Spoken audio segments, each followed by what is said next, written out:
Hey everybody, just want to give a quick editorial note before the episode begins. So we did record the episode Monday morning at about 9 a.m. as we recapped everything that happened on Sunday and some college football news and things like that. And obviously, we touched on briefly during the episode the implications of the Bengals-Bills game that was set to take place on Monday night. And obviously, the tragic incident that happened has postponed that game. We are thinking of Damar Hamlin and the Buffalo Bills organization and the whole Hamlin family during this very difficult time for them. We just wanted to make sure we extended our well wishes to the Hamlin family and to Damar. We really hope he pulls through everything that's being reported so far today, Tuesday, at about 8:30 p.m. There are signs that things are trending in a positive direction, but we don't want to get ahead of ourselves. We want to continue to send our positive thoughts and prayers to the Hamlin family and to Damar. So we really hope he pulls through. When we record next week, we will touch more on our complete thoughts about what happened and everything that took place on Monday night. So we'll kind of expand on that next week. But we just wanted to make sure we acknowledged what happened and make sure that we could send a positive vibe or two Damar's way, because it was a frightening occurrence and something we never like to see. So we're just thinking good thoughts, and I would encourage everybody out there to think a good thought too for Damar and his whole family. So with that, here's our episode that we recorded Monday morning, recapping some action from Week 17.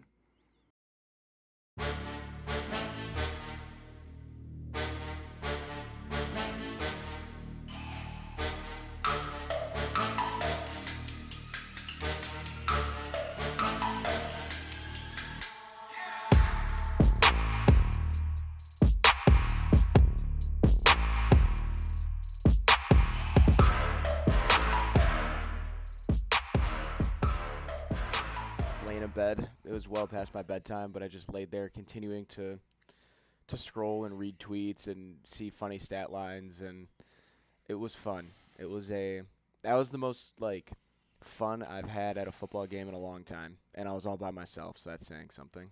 But the people around me were very fun. Very, very fun. I'm waiting for a Paul Allen montage. I'm very excited for that. I will say there was a lot of purple in the stadium yesterday. Um, Shame. But every Vikings fan I talked to is super friendly. Most of them were first timers that were super pumped, and they said every Packers fan they talked to had been really friendly, and they were having a great time. It was interesting. We were having the debate about U.S. Bank and Lambeau. I was waiting to use the bathroom before the game, and I asked a guy if he goes to U.S. Bank often. He's like, "Yeah, I've been to both. This is my second time here." I said, so I was having a debate with some buddies. I said, I got to believe U.S. Bank's like a better facility than this. He's like, it's a beautiful facility. He's like, but even though this is old, he's like, they've just done such a nice job with the renovation. It's hard for me to say that. He's like, it was an older guy, so I'll preface it with that. He's like, but I hate indoor football, so I'm a little biased. So he was kind of using the dome as a negative towards just the general facility. So I still don't think I got a clear answer from anyone on that, I heard everything you just said, but what I basically heard you say is that you're 80 years old. because I sounded just like that guy. Yeah, That checks out. yeah. We had a pared down episode last week, so I feel like there's a lot to catch up on. But the number one thing I wanted to catch on, I was trying to rant to this about, or I was trying to rant to this to friends who don't necessarily watch football a lot.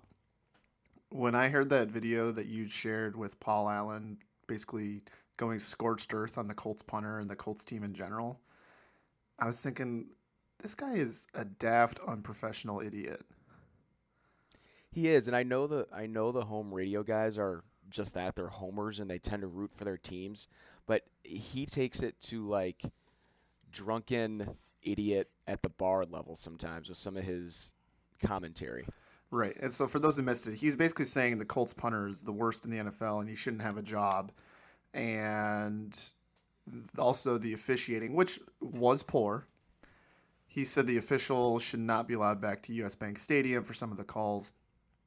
And so what I was trying to explain is if you're a commentator, your job is just that, to commentate the game. if the punter shanks a punt and it goes 25 yards, you could phrase it in a way like, oh, that's his third punt of this game of under 30 yards. And as a fan at home, then you make the correlation in your head like, oh, wow, this guy sucks. It's not the commentator's job to tell you that the guy sucks because it's not really his place. Also, that person, because you have such a large platform, like that punter has a family he's got to feed and whatever. And, if you're the one that like costs him his job because of the way that your rhetoric online, like, no, I don't know. That's for like, the people the day after or whatever, like Skip Bayless sort of be like, did you see that punter? He sucks. Like, that's their job. Your job is just to sit there and tell us what physically happens during the game. So I'm sure he had a lot of those yesterday, hopefully.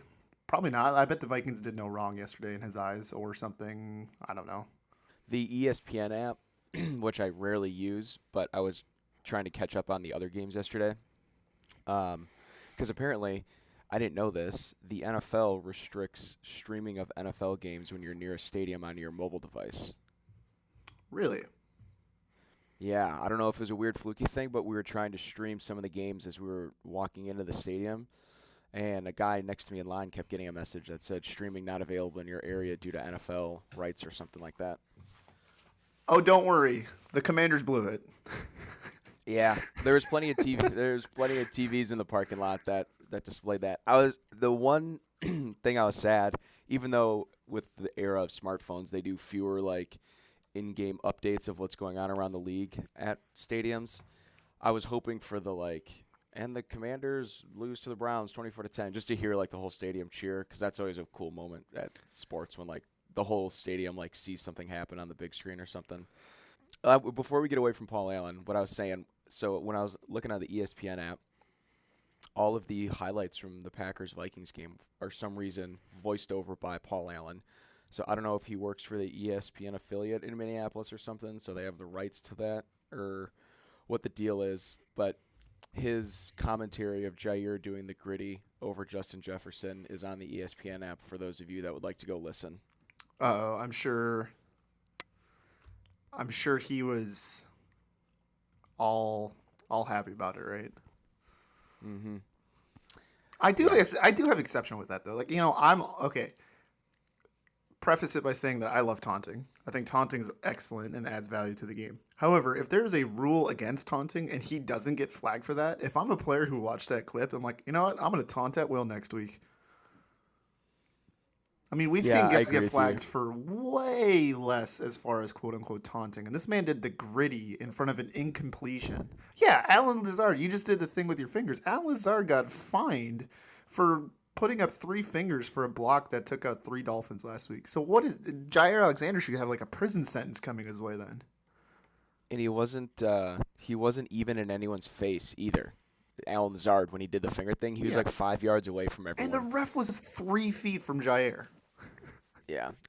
When he did that, A, I thought there was gonna be a flag. B, it was still in the first quarter, and I was like, oh no. This never ends well when a player does another player's celebration in their face early in the game. So that scared me very, very badly. But I mean, credit to Ja, man. I know they did a lot of double coverage, All but right, that's it. his There uh you go. You nailed it. his uh his jams at the line of scrimmage though were freaking awesome. Okay. I especially live in person. Okay. Two things he did very well. One, he won the mental warfare all week. You as an MMA fan, like Conor McGregor when he does his trash talk 3 months leading up to a fight, it's effective, right? Especially when you have an opponent who it works on. You should have seen the coaches that were talking to Jefferson the whole game. So our seats, for those of you that don't know me or where I was sitting at this game, I somehow lucked into 50-yard line tickets on the first row on the Vikings sideline 20 or 2 hours before the game for a ridiculously low price. And so I was about 10 feet from Kirk Cousins the entire game. I've never said the word Kirk so many times in my life. Or were you just like But talking Jefferson was shit? on the other bench. Yeah, I'll send you the videos. You can share them on the social. Um, but the coaches literally had to like talk Jefferson down for the majority of the second and third quarter. Like, dude was not in a good place mentally. Yeah. So that's number one, right? And let me just say, it was interesting. Not once did Kirk Cousins go over to the receivers bench.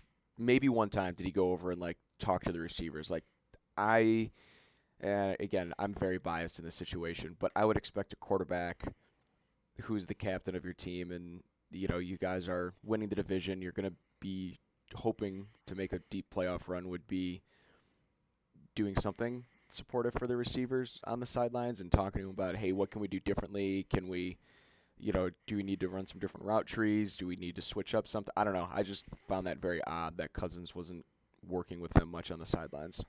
Yeah, so I think Jair definitely won the mental warfare for this round, and I'll get back to that in a second.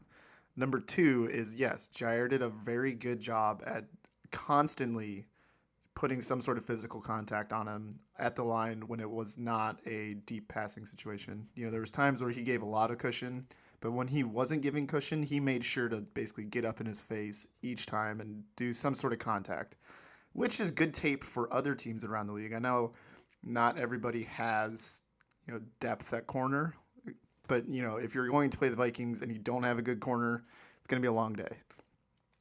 Having said that, if you go back and watch the tape, there are plenty of times where Justin does beat Jair off the line or has a definite separation, but then there's safety help that comes in, which I don't understand why more teams don't do that, but that's neither here nor there.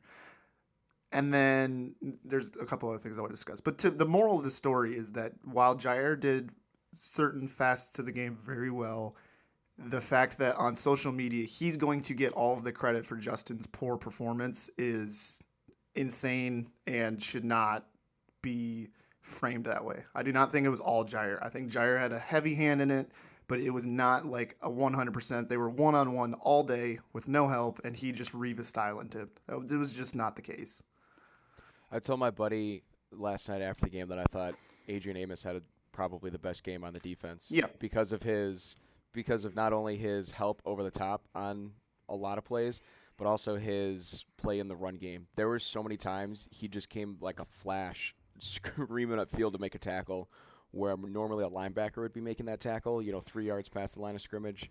So I think he's never gotten the credit he deserves in my mind, Amos, at least. Yeah. So hopefully as they start to break down the film and all these All-22 fanboys out there put it out, they can highlight that a little bit. Yeah, and they can also highlight, because I remember when the Vikings blocked the punt and got the ball at the 1 or whatever, it was second or third down. Jefferson ran a slant inside and had 4 yards of gap, and somehow the ball wasn't thrown to him. And I'm thinking, here's another thing. So this is what I was going to come back to. So, it's all fun and games for Jair to talk shit this time and say that week 1 was a fluke, blah, blah, blah. And, we distinctly remember back to that where Jair was not following Jefferson for most of the game. But when he was still getting torched. It's all fun and games to say that was a fluke going into Lambeau at a 35-degree weather where it's a must-win for the Packers and the Vikings have nothing to play for. You're going to have to play this man twice a year, probably for the next, whenever your contract runs out with the Packers. And then, if you go on somewhere else or whatever. But for now, when you are a Green Bay Packer, you're going to have to play this guy twice a year. Are you telling me that you are going to shut him down every single time, including when he's at US Bank Stadium? I want him to keep the same energy next year when they're in Minneapolis, because I can almost guarantee you that Jefferson will get the better of him at some point in their careers. Here's the thing about Jair. He's going to keep that same energy, and Justin Jefferson is going to have – it's going to be back and forth. Without a doubt, he's going to have another game like he had in week 1. I don't think there's a question about that. I think I've been on record now, and if I haven't, I'll say it now, that I think he's probably the best receiver in the NFL at this point. Yes. Him or so I'd probably take Jefferson, but yes, I'm willing to put Cooper Kupp in that top 3 discussion now. But so Jefferson, yes, number 1 receiver in the NFL. I don't know where you'd rank Jair. He's a top DB, no matter which way you slice it. So I'm just I'm like you. I enjoy taunting. I enjoy trash talk. I enjoy rivalries. Justin Jefferson's absolutely going to get the better of Jair at some point, probably the next time they play, especially if it's at US Bank or at Lambeau in the fall. But it'll be fun to watch. And again, like I said, if I have learned anything about 23 is he keeps that energy no matter what. And it pisses some of Packers Nation off because he celebrates when it doesn't really matter, but then he does things like he did yesterday and leading up to it, and he plays that mental warfare, and it works for the most part. And that's just who he is. And it's I fun to root for a guy like that. I And it sucks to play a guy like that when he does get the best of you. But then it's awesome when you beat a guy like that because then you can really rub it in their face. yeah, So, I appreciate people being authentic, but it's just the PR warfare for Jair for the people that don't know a lot about him. I can almost bet a majority of people probably can no longer stand him. You get the people who are like, haha, he dunked on Jefferson by doing the gritty in his face. Or you get the other people like, oh, what an insufferable asshole this guy is. So, hmm and yeah, I mean, I was watching the Bears game. Obviously, we lost, but when Equinemius caught beat him off the line and caught a 50-yard pass over him after the game, he said, yeah, he's a scrub, but he got me there. And it's like, well, is he a scrub though? Because you just let up a 50-yard pass to Equinemius St. Brown. Like I thought you were an elite corner, and like obviously every corner is gonna get beat, I was once going to in a say, that's the while. other thing. That's the other thing I can't stand with how people evaluate the NFL and defensive backs is like you're going to get beat. The league is designed at this point to favor the offensive player. You're going to have bad plays, you're going to have bad games, but again, he keeps that energy no matter what, and he'll have a terrible game, and then he'll come back with an interception to seal a win at some point. He did it in that Chicago game. He's done it in San Francisco. He's done it other times. So short-term memory. Again, these guys are different physically and mentally than you and I will ever be, and sometimes it's hard to understand what makes them tick, and that's why they play on this level. And you and I sit here and talk about it like we know what we're talking about. You know, when we don't blow up eventually, we need to start taking Monday mornings off so we can record because I kind of like this actually. It is pretty This good. is kind of nice. This is the second week in a row we've had Monday off. I, I, I don't want to suck up all the air on this game, but can I just say a couple Oh other well, observations from? yeah. Can I cue you in with a couple more questions about it? Yeah, hit me. All right. So you had pointed out to me that Darius Smith did not shake the hands of the Packer captains at the coin toss at the beginning of the game, and there was audible boos when Zadarius Smith was warming up on the field when he came out. So he had a great game of doing nothing. Is that part of that mental warfare? Like, do you think fair, foul, stupid, dumb? So I play this game very fairly. There are people within the state of Wisconsin that now hate Zadarius Smith for going to the Vikings and for being the same Zadarius Smith that he was when he was here. He had that same kind of cocky energy when he was in Green Bay, and we loved him for it.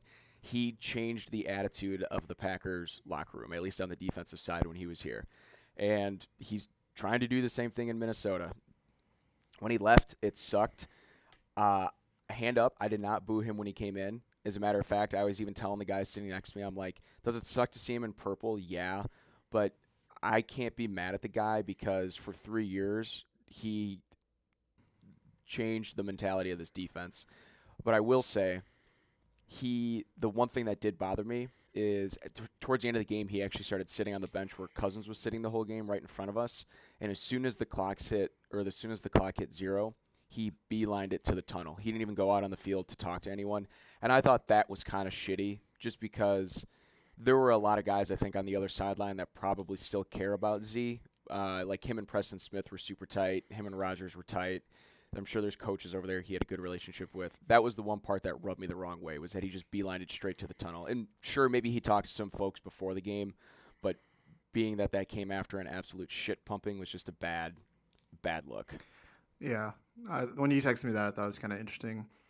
The other things I wanted to point out. So it did not appear the Vikings were unprepared in more than one way. It did not appear they game planned or practiced in any sort of fashion this week.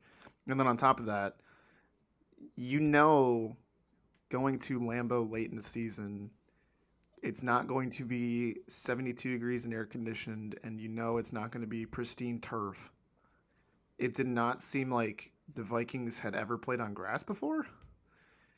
Everybody kept slipping. Jefferson kept slipping. Hawkinson couldn't get his feet under him a couple times. Offensive line looked shaky with their footwork.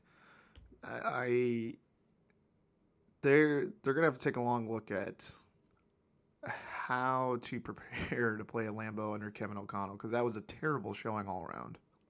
Yeah, it was, and it wasn't. In some ways, I think I think they said it was 39 degrees at kickoff. I think in some ways that probably hurt them more than if it would have just been 25 at kickoff because it made the field a little bit more sloppy. So New Year's Eve, we actually got freezing rain up here and pretty bad up in Green Bay because they're up there getting dinner. But obviously they would have had the tarp on the field at that point. But point being is it was below freezing at night, and then when they pulled the tarp off, I think the field started to thaw out a little bit. And obviously they have the heater going at the same time. But I think that warm weather was almost worse than cold weather because it made it a little bit more sloppy than if it would have just stayed a little bit colder. They also had no energy on the sidelines. That was the other thing that was kind of surprising to me. Again, being where I was at, and maybe it's because, like you said, they didn't really have much to play for. But again, I talked about it early on in the season. I talked about it last week. If I'm playing someone in my division and I have a chance to keep them out of the playoffs, that's about as close to as a must-win, meaningless game that you can present to me. So I don't know. It was a little bit surprising just how dead they looked in all facets. Yeah, it was pathetic to watch, to be honest. I mean, it was like a win-win for me. Either the Packers lose or the Vikings lose. It would have been nice to see the Packers kind of get kicked out of the playoffs, but can't have everything. But hey, your friend had a spectacular New Year's Day. You can appreciate that. Yeah. So can I? That was from the heart. Can I just say, every Vikings fan that I interacted with, you know me, I'm not an asshole to other fans of other teams. Like I want everyone. I've played pays duck good race money. with you. Okay, I know what's deep lying in there. Yeah, that's different. That's when I'm competing, or euchre when I'm competing. It's a different story. But when it's just people being fans, I go out of my way, I think, sometimes to like welcome them with open arms. But I do have to say, every single Vikings fan I spoke to on Sunday was incredibly friendly. I think I said that at the top. But shout out to this couple, Joe and Kim, who were sitting next to me. It was their first time at Lambeau, and they were super nice. And the wife was giving me a hard time a few times, but they even bought me a beer at halftime because they were like, "You've made this a special experience for us. Thank you." So. Does that mean you're going to walk back your poverty franchise remarks? Or are they still a poverty franchise? Oh, no, I told them that straight up. I said, guys, I'm going to tell you what. I said, this is how I feel about your team. I said, I'm not going to hold that against you.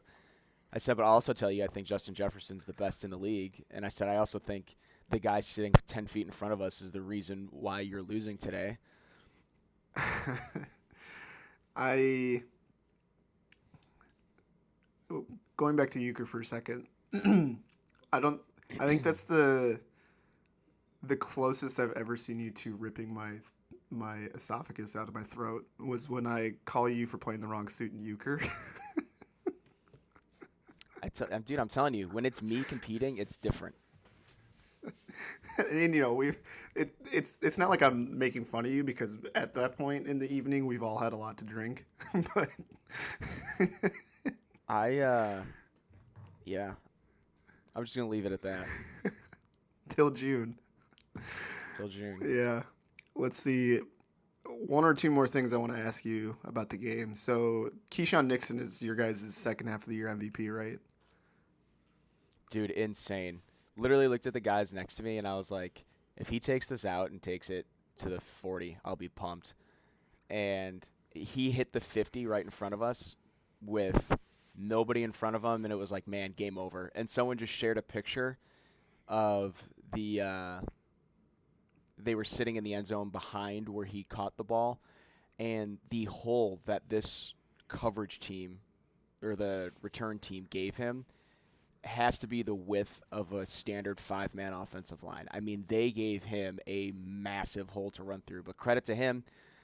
If they were doing that before his arrival, no one else was finding that gap other than him. So he's a special talent, man. I don't know. I can't believe that guy wasn't returning kicks or punts in high school or college, and this is his first time returning was for the Packers. That's insane to me.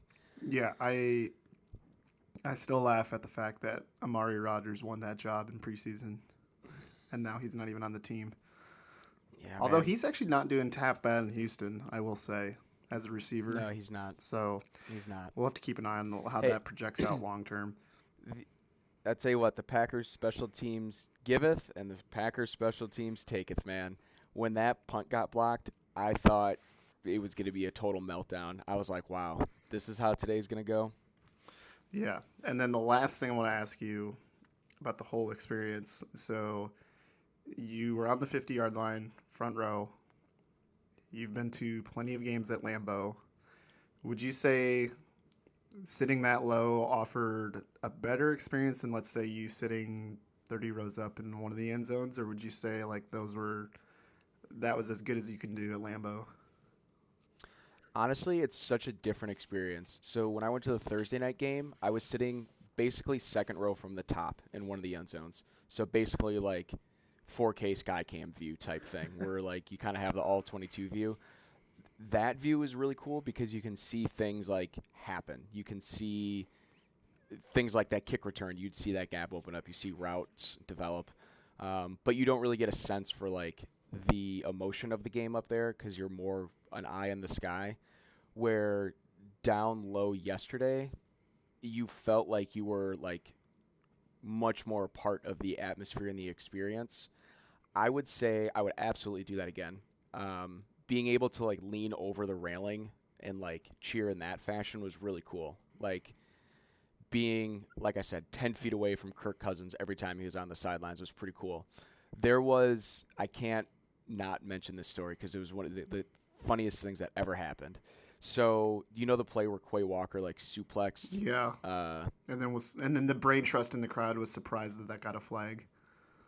So, the funniest thing about that was, like, that's a flag in today. Like, Yeah. do I think that's a rule that should exist? Probably. It's a flag in today's league. But I don't know what position coach it was, but one of the Vikings coaches turned around and literally locked eyes with me. And he was like chewing sunflower seeds and spitting them in a Gatorade cup. And he had a smirk on his face and he goes, "That's ball, man." He's like, and he goes, "I don't like that flag." And I gave him like one of these and he like kind of like nodded at me. And then everyone started booing and he goes, "Don't you boo. Don't you boo."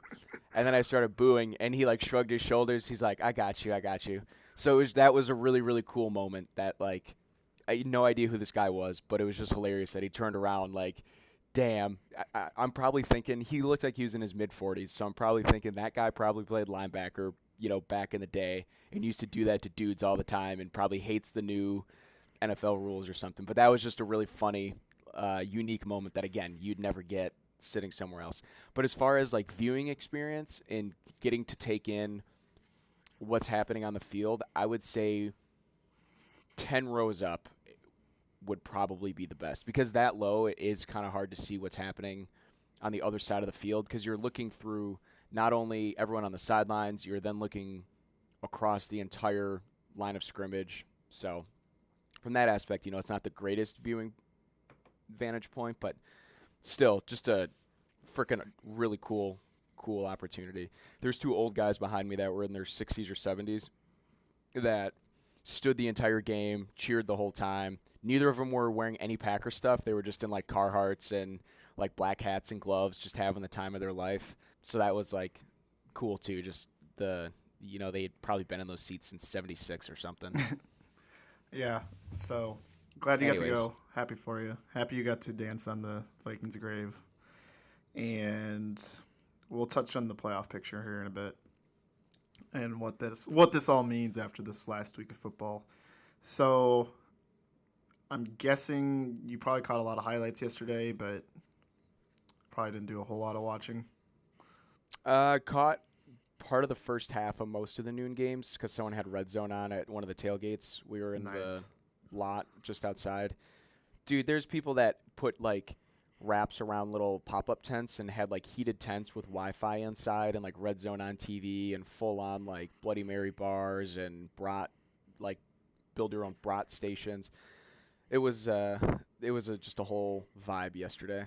All right. So wasn't the NFC's best day. So you had the Eagles at number one coming into the day, who could clinch a first round bye with the win. They lose to the Saints at home. Jalen Hurts was not playing again. They were keeping him out with a shoulder injury, and I probably would have too, because it's like, it's the Saints. We probably got this in the bag. The 49ers had to go to overtime to beat the Raiders. Full credit to Jarrett Stidham, who has the job at quarterback now over Derek Carr, which we will talk about here eventually. But Stidham played great. Devontae Adams was unreal again, but the 49ers did win in overtime to beat them. And then obviously the Vikings get trounced by the Packers. And so we've been talking all year about how it's going to be unpredictable and it's really going to be a matter of who gets hot going into the playoffs. So are you further entrenched in the 49ers of the team to beat in the NFC after this last week? I don't know, because the Raiders took them to the wire. I mean, who would have expected that? I envisioned this being, I used the term earlier, but just another shit pumping, because I just felt like the Raiders were kind of, burning from within with the benching of Derek Carr and Devontae Adams seeming not too thrilled about it. You wonder what the rest of the locker room must have been thinking. So I thought you could have written off the rest of the Raiders season as easy losses. But I don't know, I guess credit to Jarrett Stidham and the Raiders offense and Devontae Adams and Darren Waller for just running free and getting open. I guess that probably makes them still the team to beat, because the Eagles lost. They're both playing backup quarterbacks, but I think you could safely say that you'd take Brock Purdy over Gardner Minshew in the Kyle Shanahan system, at least. Maybe. I don't know. What do you think? Yeah, I mean, there are a couple teams that are going to go into the offseason that are going to have a long look at quarterback. I think the 49ers are one. I think the Raiders are one, obviously. I think the Rams are another. I didn't touch on this last week, but, I think Baker Mayfield is actually doing enough for me to warrant a conversation about, can we have a discussion with Matt Stafford about retiring? Because if he's going to be out 8 to 9 games a year anyways, like, what's the point of having a guy who's getting paid $40 million a year on the payroll? The Dolphins, they need to figure out, at the very least, they need to figure out their backup situation. If Tua is going to be out 5 to 8 games a year, the Lions, do they keep Jared Goff because he's actually balling out right now? Or at least Jared Goff balls out at home. There's just, the Patriots, is Mac Jones the guy? The Saints, we have Jameis and Dalton. Do we need both? Can we figure out a better direction for the team? Is Taysom Hill the answer? So, yeah, but I think for the 49ers, which we've touched on, they're in a particularly worse predicament given the capital they gave up to get Trey Lance, who started 2 games, and now you got Brock Purdy. And, yeah, I don't know. The one thing I wanted to touch on specifically with the 49ers is that defense, which has been playing really well all year, concerns me a little more now, because if you're allowing a backup quarterback with Devontae Adams, who is, you said top 3 receivers earlier, Kupp, Jefferson, I think Adams has to be third, in my opinion. I think if a team like the Raiders can do that, that's a big warning flag for the other teams in the NFC. Like, I'm thinking the Eagles with A.J. Brown. I think if you go back and rewatch the tape as, like, Nick Sirianni from this last game, maybe can give you a blueprint on how to beat the 49ers. Because the 49ers offense is going to, do work no matter what. I have yet to find a team that can consistently stop the 49ers offense under Kyle Shanahan. So I'm glad they won, because now the Vikings dropped down to number 3.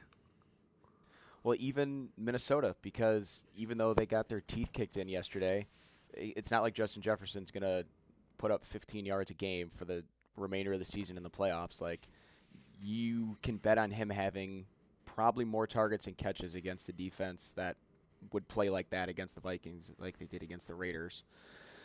So, I don't know. It's a mess. I don't know. I mean, since it was with a backup quarterback, one would think that once Jalen Hurts is back, the Eagles will be the 1 seed and the team to beat.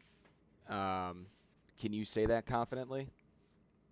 I think that's what I was about to touch on too. Is that I can't remember who was on the Cowboys saying that you take Jalen out and put a quarterback into that situation, and they're going to ball out. I'll tell you what, after watching Gardner Minshew yesterday, I can confidently say that that's not the case. And it was all fun and games with Gardner Minshew 2 weeks ago against the Cowboys, and everybody on Twitter said, oh my gosh, my team needs a quarterback. Let's go get Gardner. And I think those conversations are going to die down a little bit after this weekend. So I don't think Gardner did any favors for his stock, we'll say, in the offseason. I think he might just want to stay at Philly and be a backup forever. So, yeah, to me, this is 100% it backs up Jalen Hurts for sure, watching Gardner play. I think it highlights just how important he has been to this whole operation all year. Yeah, and I'm going to get old takes exposed because you've been sharing with me some of my takes from earlier this year. Time out. To be fair, on that Jalen Hurts one, I feel like I had been championing that long before you even started that. You just happened to have the quote that I found in the episode because I didn't explicitly talk about it. But yes, we both before the season said, I'm not sure Jalen Hurts is the guy. So we're both in that train. So, hand up. I am much more of a believer in Jalen Hurts now. But after seeing what Carson Wentz did for 1 season and then what he turned into, give me 2 years of Jalen Hurts, and then I'll be 100% bought in. Oh, man. Well, before we move on to the Commanders, I do have to ask you, since it happened between when we last recorded and now, the whole Derek Carr thing. So Derek Carr goes to Pittsburgh, throws 3 interceptions. They lose to Pittsburgh. And I think he leads the NFL in interceptions. He might be tied with someone else he's tied with, I think, with 14. I think Josh Allen. I think he's tied with Josh Allen. Sounds about right. So the whole thing, Derek Carr's been the franchise quarterback for the last, 10 years, 9 years. He has a bunch of statistical records with the franchise. Despite the turmoil of the last couple of years and switching locations and coaches being fired or whatever, he's kind of been the steady sail that's guided the team through these tumultuous times. And now he's benched with 2 games to go in the 2 games to go in the season, rolling into an offseason where he can be cut at a cap-friendly price for the Raiders to move on from him and save a lot of money. Do you think the Raiders handled this situation the best? Do you think, is there any sort of kind of remorse that you have for Derek Carr in this situation, or do you think it was the right decision? I know the NFL is a cruel, cruel business, and you couldn't pay me enough money to make those decisions because I inevitably would screw them up. But in my mind, they probably could have gone about this a little bit better. I don't want to say the season. Were they eliminated at that point, or were they still technically alive? They were mathematically alive this weekend. Obviously, okay. They are no longer. Okay. I don't know. I feel like, although they were mathematically alive, I think you could comfortably say they were out of it at that point. And I think you owe it to Derek Carr to either A, let him finish out the season and then deal with it, or B, maybe have a little bit more of a conversation with him and the receiver who came to your team specifically to play with him, one of the highest paid receivers in the NFL at this point. Because although everyone deserves the same treatment on a team, there's certain guys that I think you need to at least loop in on some decisions and kind of let them know where your head's at. And Devontae seemed a little bit blindsided by it.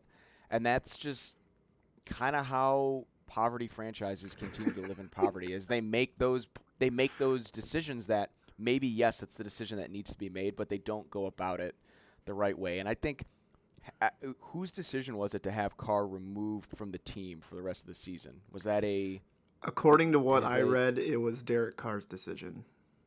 Okay, well that changes things a little bit. He said he did not want to be a distraction, according to the quote I saw.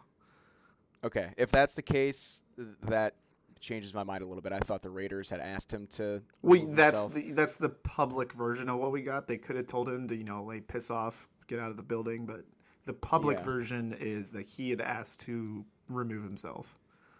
So if he asked to remove himself, it makes me feel better about it. But if they asked him to remove himself, that sits with me not very well. It doesn't sit very well with me because he is a team captain, correct? Yes. Voted on by his by his teammates as the captain.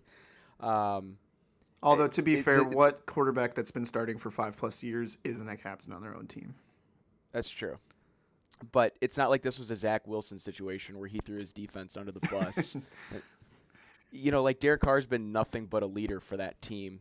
So I think that's what bothers me is has he been the best quarterback at times and has he been mediocre at times? Yes. Dude's a roller coaster that they've kind of ridden as a franchise. But again, it's not like he's necessarily been given the greatest supporting system around him. Yes, he's had Darren Waller, he's had Devontae. But I don't know. I feel bad for the guy. Yeah, I think this whole situation, he's like a Jay Cutler with better PR, right? You have this entrenched quarterback in a franchise who consistently puts up good numbers, but then makes those backbreaking mistakes every once in a while that really galvanizes the fan base against him.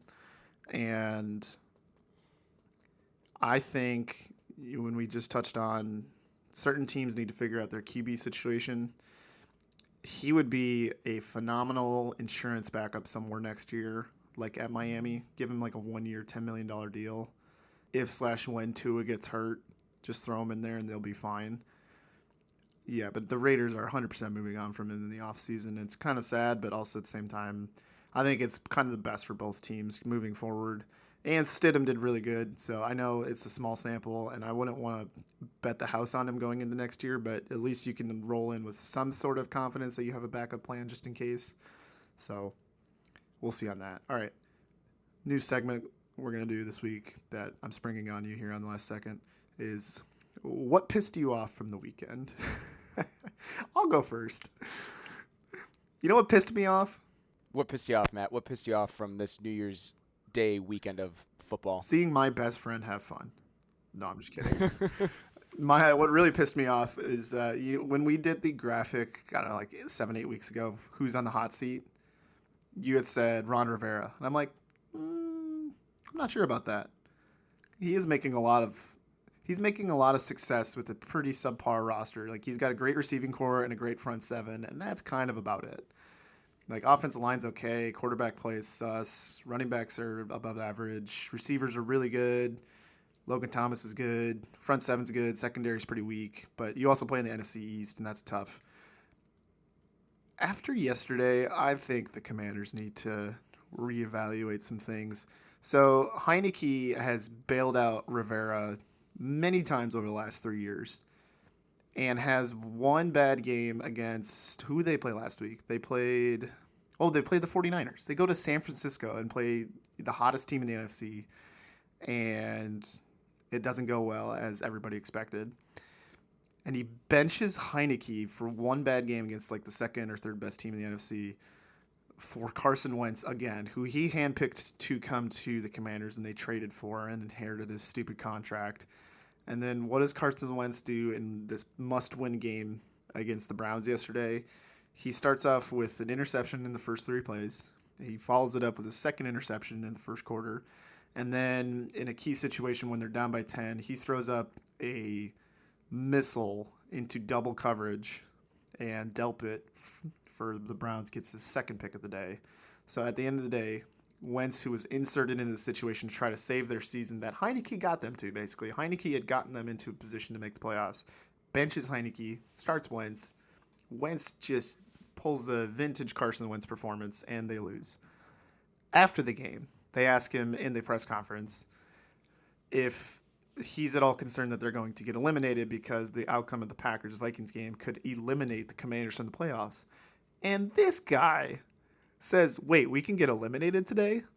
Like, are you kidding me? As a coach, I know you're supposed to prepare for the positive outcomes of we're going to beat Cleveland and then roll into the final week and just win our game and it'll be all good.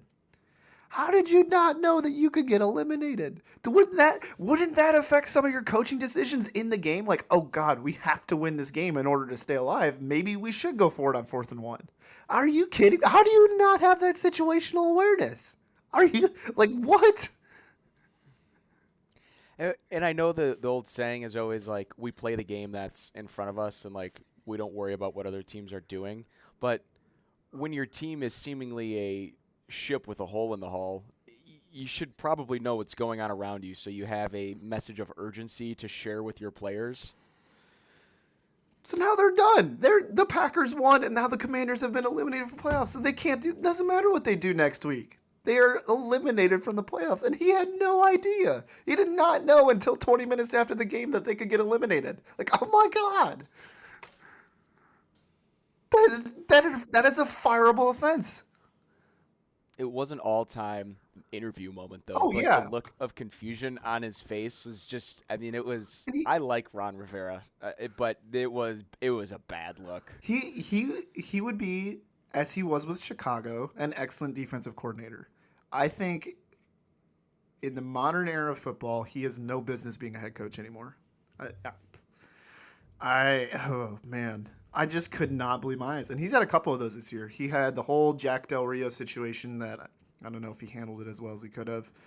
He had the question earlier in the year, oh hey, the Eagles and the Cowboys are off to a hot start in the division, and you guys are 1-3 or whatever. What's the key difference between you and them? He just says quarterback, and that's all he says. It's like you brought in Carson Wentz. What did you want? Like, did you think that was just gonna solve all your problems? Like, come on. So to me, fireable fence. I don't know what you feel about that, but that's inexcusable in today's football with all the data and analytics. And like you and I can go onto the ESPN playoff machine right now and determine if the Commanders have a chance or not. So I don't know. And, It might not be only on Rivera, though. That might be on, but he some of the people on surrounds his staff that he need surrounds to, himself yeah, with idiots. Then because I don't think it's necessarily the head coach's job to be on the playoff machine and, running the scenarios, but he should have someone that has him yes, prepared to say, hey, if we lose today and Green Bay wins, we're out. We're yes, screwed. yes. And now that I think about it, I couldn't name one person that has come off the coaching tree from Ron Rivera. Mm-mm. You think like McVay, LaFleur, you got Andy Reid. You could probably name at least one Kevin person. O'Connell. You could probably name at least one person that's come off a coaching tree of a coach that has coached for more than 4 years, right? I am not sure I can name a Ron Rivera disciple. So he came from the Dave Winstead, Andy Reid, Lovie Smith, and Norv Turner. Right. He was a defensive coordinator for the Bears under Lovie Smith for a couple of years.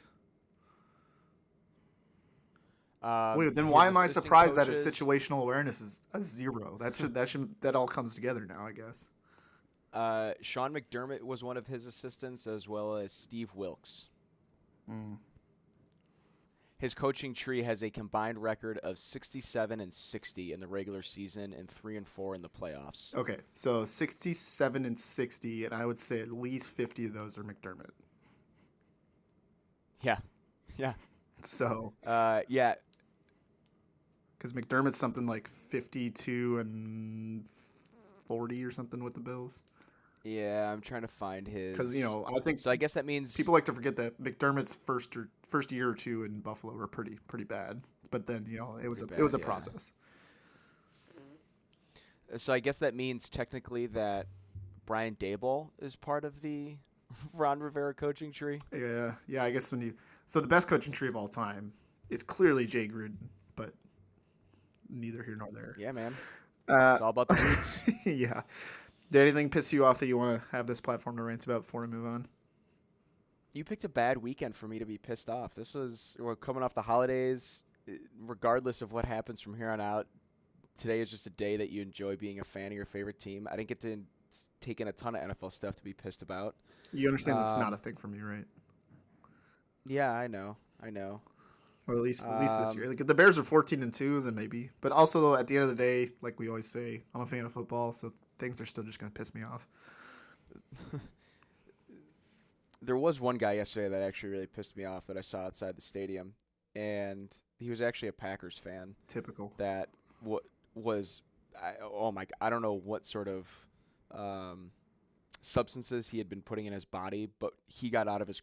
He wasn't driving, thankfully. He was in the back seat of a car that parked, and he had like a crushed up like can of Twisted Tea that he clearly had been enjoying in the back seat of this vehicle as they were traveling to Green Bay, and was just given every single Vikings fan. It was one of those things. He was so drunk and so cringy that like every time he spoke, you just wanted to like walk away from the situation because it was so bad.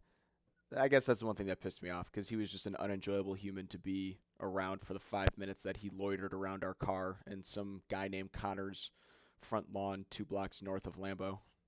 There you go. I hope that guy's listening because shout out to him. All right. Still. Was there anything that pissed you off from bowl games? Yeah. Hang on. Before we get to that, I just wanted, since we talked about the Commanders, just want to touch on the Browns real quick. So the coolest moment so Deshaun Watson had a really good second half. Can't fault the guy. He actually, the first half again, just looked lethargic. And I think he had one completion to a receiver in the first half. 1 or 2. It was pretty poor. But then in the second half, they actually finally looked like they clicked a little bit. And Amari Cooper looked sensational again. So good news for Packers fans and Lions fans and Seahawks fans that the Browns won. So I think maybe Deshaun Watson made a fan or two yesterday from some people in America. But my favorite moment from that game was that the Browns got to 4th and goal from like the 4-yard line or something. And Stefanski sent out the kicking unit. Field goal is good, but the Commanders jumped off sides. So now it's half the distance to the goal. Now it's 4th and goal at the 2-yard line. Stefanski trots the offense back onto the field. They go for it now with a QB draw up the middle, and Watson is stuffed. We'll just ignore the fact that you have Nick Chubb on your roster. So they do a QB draw up the middle. Watson is stuffed, and they actively take 3 points off the board and give the ball back to the Commanders. That is coaching malpractice. So I didn't see it, so I can't. But yeah, you're right. You just take the 3 and move on. Like, yeah. I don't know. Especially when it's, like you said, that hard to come by points. Do a better play call. Like, it's, if you throw a fade to Cooper and it's a contested catch and dropped or whatever, it's like, well, we tried. Don't run a QB draw up the middle with Deshaun Watson. Like, come on. You have to have a better play call than that. So, yeah. Anyways. So it was a draw, not a sneak. It was out of shotgun? Yeah, it was out of shotgun. Okay. That's something LaFleur would do, except, with a dive up the middle instead of Rodgers doing it. So, all right, college football playoff. I personally think it's one of the most enjoyable football experiences of the year. And TCU beat Michigan in pretty stunning fashion. I don't think anybody was giving TCU the time of day going into the game. And to be fair, Michigan had a really good season. Michigan's defense also had a really good season.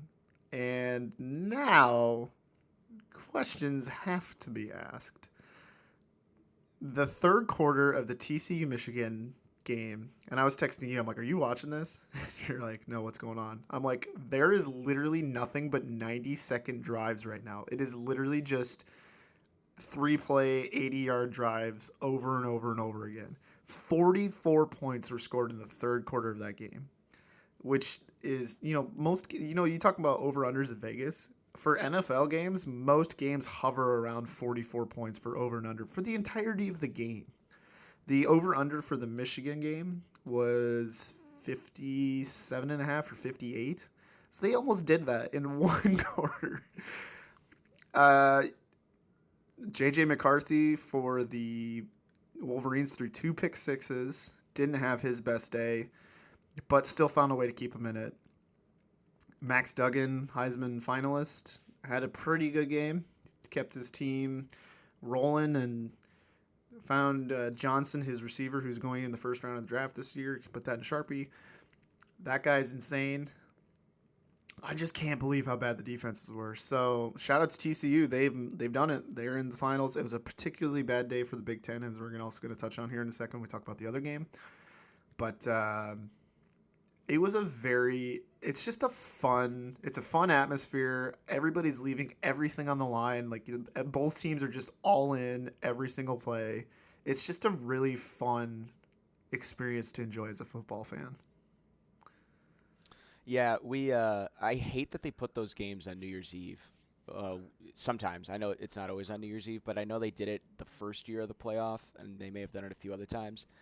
But that bothers me because I don't always get the chance to watch both games. So I'm just kind of checking in as we're able. So we did watch the last 2 minutes at a brewery up in Green Bay, and there was these two sad Michigan fans standing there. It was funny drinking like red wine, and it just they were emotionless. Like they were all decked out in their maize and blue gear, with just like when it ended, one of them walked into the bathroom, and I got in there right before him, and just again absolute emotionless, stunned. One of those, didn't even see it coming, blindsided by a freight train type fan moments that you have sometimes. Yes, and then the other game, Georgia Ohio State, was enjoyable, not to the same extent, but it was still an offensive juggernaut. 42-41 the final. More coaching malpractice. So the fact that Ohio State was able to keep up with Georgia, I think, was more than I think a lot of people expected. So good on them. CJ Stroud literally left everything on the field, so credit to him. He was playing great.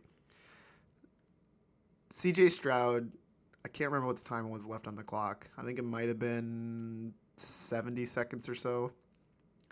Not known for his mobility, scrambles up the middle to get Ohio State into, I think, 49-yard field goal range with 50 seconds to go. And they proceed to not move the ball for the next 3 downs. They got something like, either runs that didn't work or passes that were incomplete. So they don't move the ball up any further. They're just going to settle for a 49-yard field goal for the win. And, of course, it's absolute shank job. I don't know if it was a bad hold or a bad kick, but it was not – like as soon as it left his foot, you knew it was not going in. And so Georgia wins by 1 point. How do you not get the ball further forward? I don't understand that. Yeah, we didn't see that live, but we listened to it on the radio as we were leaving the restaurant. And the announcers were national announcers, whoever they were. They weren't partial to either team. But even they were, like, just shocked. They're like, really? You're going to settle for a 50-yard field goal in this situation? Like, why not try to get another 5 yards, another 6 yards, like something? Or would he be better from a certain hash? Do you want to get to one side of the field or the other? Because that's a lot to ride on a kicker who has been, I think, fairly statistically inconsistent throughout the season. Ruggles, he's been Yeah. pretty good. I think from Okay. the further out, I mean, as most kickers, the further out you go, the more sus he is. But I Maybe that's what they were yeah, I referencing. think he's kind of like Mason Crosby. You put Mason Crosby within the 40, it should be pretty much automatic. But you get him to the 56 and you got to doink it in. um, so yeah, but That was funny. I That do was feel funny. really. I'm not a CJ Stroud lover, but I do feel really bad for him because he did everything he could to help the Ohio State win, and they still just could not. So yeah, I do think the one thing that game showcased on the Ohio State side was that although Michigan got the best of them in the second half of the game back in November, that it was a terrible half of football by Ohio State, but they were a lot better than that half of football. And I think everyone going into this game was using that as the measuring stick for how badly Georgia would beat them.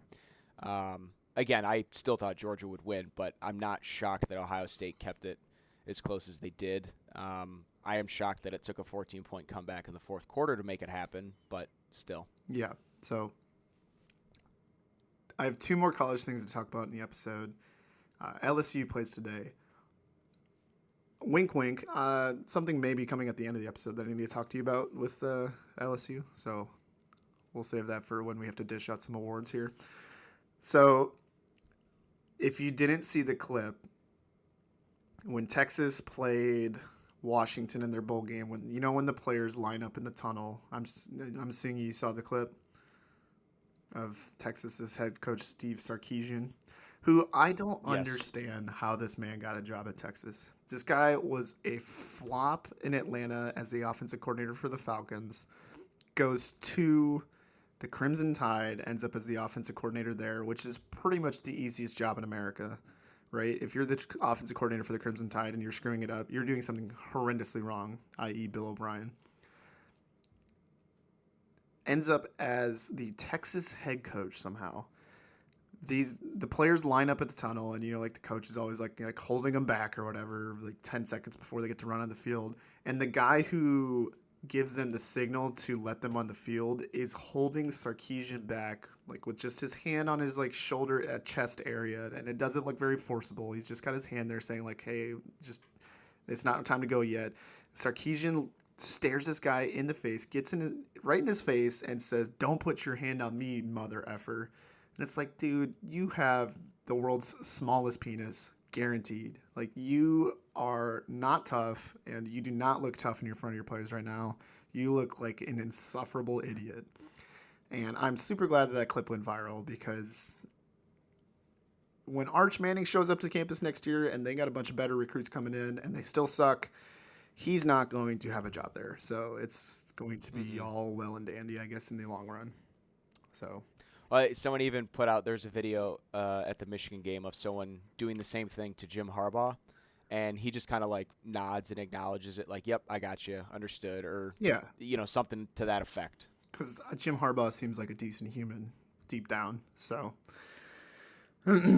yeah, that annoyed me to no end. So I hope nothing but bad. I'm rooting for Arch Manning when he shows up next year, and Texas will be in the SEC here at some point, so we'll get to play him once a year. But I hope Sark isn't. Well, actually, I don't mind if Sark's there because they would keep losing. So, man, I'm looking at my list. We still got a lot to go. Ready to power through some of these? We haven't even talked about the Bears yet. Since we're on college and not college football playoff games, can I just mention something about the Alabama game? Sure. So, in the era now of players yeah. opting out of meaningless bowl games, what were your thoughts on Bryce Young and Will Anderson playing for the majority of the Sugar Bowl? Not gonna lie, I had a keen eye on Will Anderson.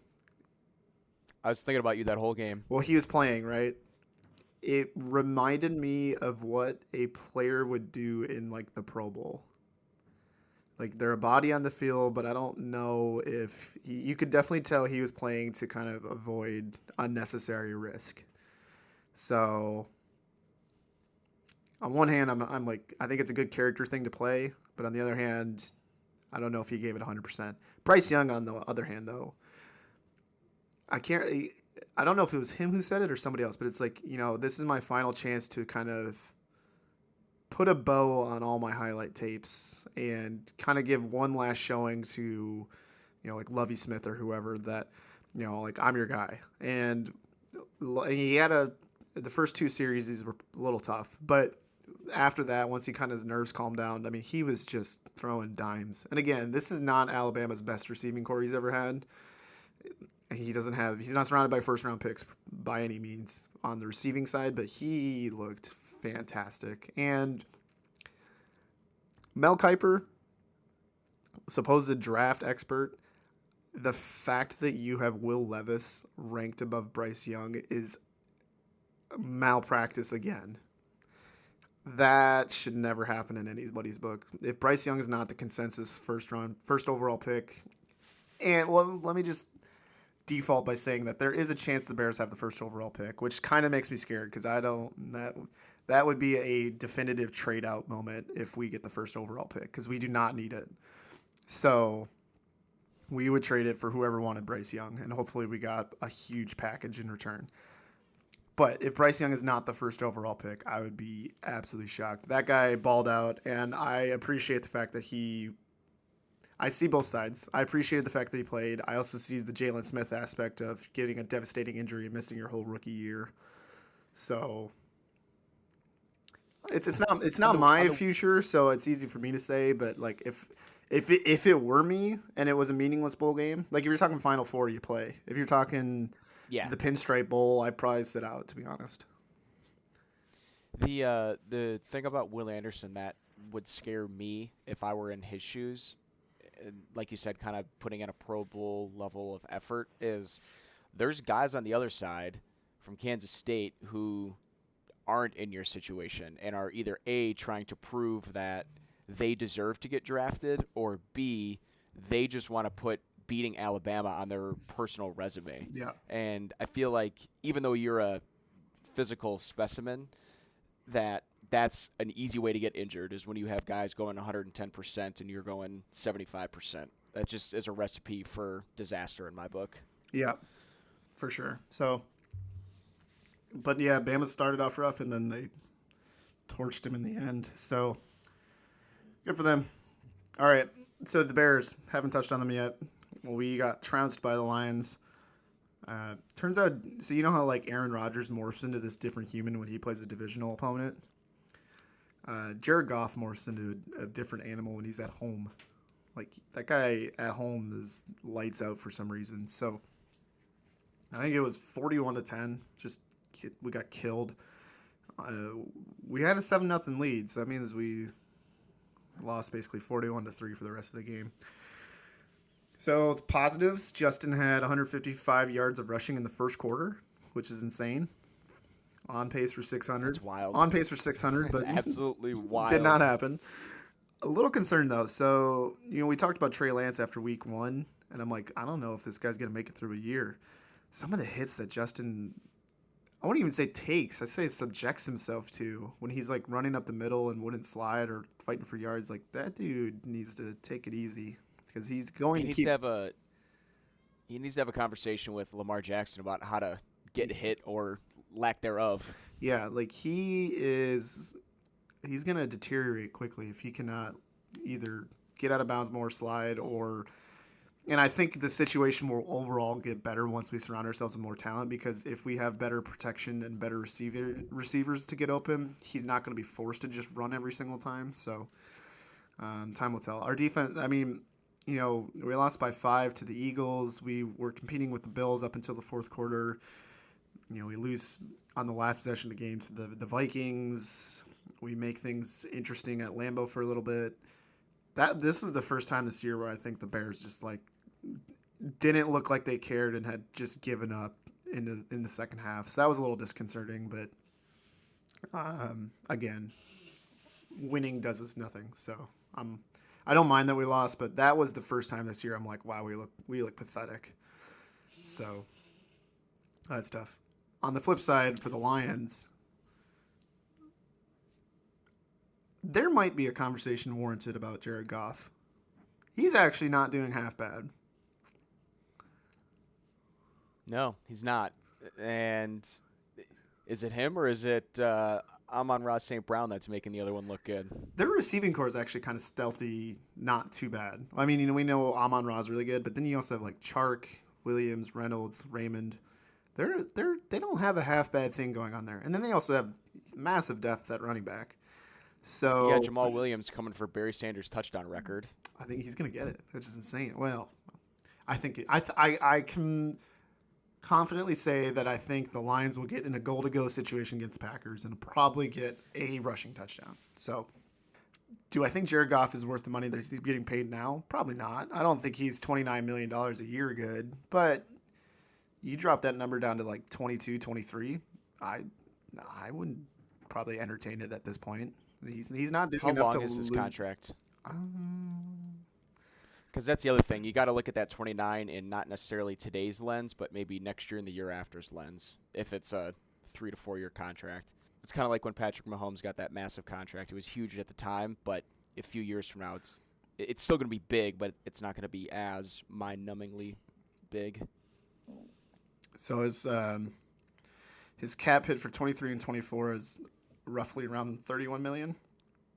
Okay. And then he's an unrestricted free agent in 2025. So I don't know. I think he's worth just sticking it out for a little bit longer. Maybe do a restructure at some Yeah. point and reduce that cap number because I think he's definitely earned a restructure at the very least. You can restructure him for next year, save some cap money, and say like, all right, we can confidently roll with you next year. But yeah, anything on the Bears for you? What'd you think of that stealthy Aiden Hutchinson? I'm gonna pretend like I'm standing on the sidelines, then intercept this ball. It was a terrible throw, terrible decision. But yeah, Aiden Hutchinson is the real deal for sure. I think he's going to be the kind of the next blossoming defensive end of the NFL, which sucks because he's in our division. So It was hilarious because that's like a play I would have done when I played high school football. We used to do like inter squad scrimmages on Saturday mornings when I was on the sophomore team. Um, we would always have a Saturday morning practice, and we would sometimes do inter squad scrimmages where we'd kind of like draft our own teams and then come up with our own like plays and defense. It was just like a fun thing for us to do as like a, you know, kind of get the pads back on after a Thursday game. And I tried to pull that a few times where I'd pretend like I was standing on the sidelines and then try to like make a jump on a like out route or something, but I never did it properly because I'm not a freak athlete, nor am I as smart as him probably. So that was just a kind don't of sell made me yourself chuckle short. type play. I mean, that guy went to Michigan and can't be that smart, right? That's true. Let's see what else happened. So the Patriots Tom won. Brady back. Well, the Patriots won against the Dolphins. Teddy Bridgewater was the starter because Tua was concussed in the Packers game, and he broke his finger on a pick. So then up steps Skylar Thompson, and the Patriots defense bails out the piss poor Patriots offense again. So now the Patriots are needing a win at Buffalo to make the playoffs. I believe. I think if they win, they're in, which is not a guarantee going to Buffalo. In the meantime, the Dolphins are now, I think they've dropped 5 in a row now, 4 or 5 in a row, and are on life support. Now they need to win against the Jets and have help to make the playoffs. And yeah, I think there might need to be a conversation about Mike McDaniel. I think memes make for fun internet viewing, but I think the X's and O's of football also need to be addressed at some point. Yeah, I'll give him one more year, first year head coach. I don't necessarily think I would enjoy his personality if he were the head coach of my football team. Just his quirky, happy-go-lucky, I'm a goofball. Wearing T-shirts that say "I wish it was colder," and then proceeding losing. to go 0-4. Yeah, during the month of losing December. every single game since then. Yeah, what a weird year for the Dolphins, though, man. So that's why coaster. with all the Tua situations and stuff, or all of his head issues and injuries, which is scary. If you can give McDaniels a season where he doesn't have to deal with that, maybe we'll see how it turns out. But yeah, jury's still out on my view of the world. Yeah, for sure. So yes, Tom Brady is back. He and the Mike Evans connection finally got going. I think it was Evans' first touchdown since week 4 or something, and he had 3 touchdowns. So on Fantasy Football Championship Day, I bet there was a lot of happy owners out there. So the Buccaneers win over the Panthers means the Buccaneers have clinched the division and will likely play, well, I say likely. The Eagles lose next week, Cowboys win. Cowboys, I don't know where that factors into seeding, actually. I'll have to look into that. While you're talking on your next point, I'll figure out if the Cowboys win, the Eagles lose, and then let's just say the Vikings and 49ers both win, where that puts the Cowboys in the ranking of things. But one way or another, the Buccaneers they're gonna host the Cowboys or Eagles, depending on things, for the first round. Since they won the division, but it's still not. I mean, they're in the dance, I guess, which is all you can ask for, but still not looking great for their playoff run chances. Well, Tom Brady's never lost to the Cowboys, so take with that what you will, and it'll be a Mike McCarthy-led playoff team. So Hey, what's wrong with that? nothing. It gets you 1 Super Bowl. Oh, yeah? Okay, so if the 49ers beat the Cardinals, I'd be shocked if they didn't. If the Vikings beat the Bears, and if the Giants beat the Eagles, and the Cowboys beat the Commanders, it would be 49ers, Cowboys, Vikings, and then Eagles would drop to 5. So You think the Giants will play their starters? I would for one series and then yank them. I agree with that. 1 or 2 series. Yeah, they have just rest them. It's like a mini bye. Nothing to play for. Because the Giants are number 6 no matter what. Can't go up or down. So, And it's not like they're going to knock the Eagles out. yeah. If they have something to play for, they do. But nope, they have nothing to play for. They can make the Eagles play next week. That's pretty much the only thing they can do. But so. And I don't know if in any scenario it could happen, but could the Eagles drop to the 2 seed if they? Yes. So if hang on, let me pull it back up. Because they could be playing for not playing the Eagles the next week. Because if the Eagles drop to the 2 seed, no, they'd have to drop to the 3 seed. Never mind. Well, so if the Vikings game becomes irrelevant in that one, so if the Giants beat the Eagles, the Commanders beat the Cowboys, and the 49ers beat the Cardinals, then the Eagles are in the number 2 seed. And then they'd play. They would play Green Bay, Detroit, Seattle. So. Oh yeah, there's still a world where Seattle makes it. Yes. Getting that. Detroit wins, Seattle wins. Seattle makes playoffs. Oh, that sucks for Detroit. Yeah, Detroit does everything right and still doesn't do it. So yeah, the Jaguars and Titans are on the collision course for the AFC South this week. They're playing Saturday night, as it was announced yesterday. Jaguars won their last game. Titans did not win this week. So didn't matter. Week 18 was still for the division. Did not matter, but still, the Jaguars took care of business yesterday, and the Titans lost on Thursday night to the Cowboys, and they didn't look remotely good. Which I think means the Jags can still get in as a wild card too, if in a certain scenario. Correct, or did that change? I know that was the case going into the game. I don't believe so because, well, yeah, I guess technically, yeah, because New England's 8-8 right now, so the Jaguars still could. I'll have to look into that one. I'm not sure.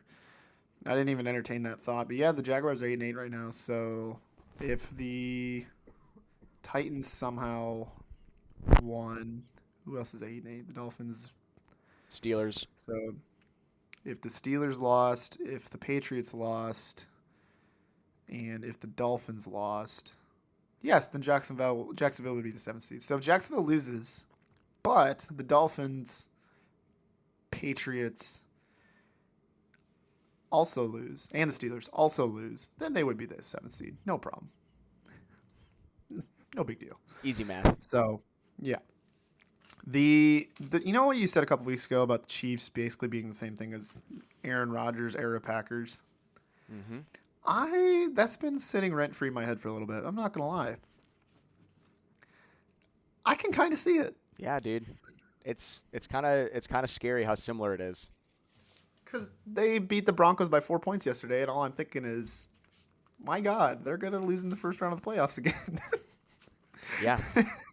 Yeah.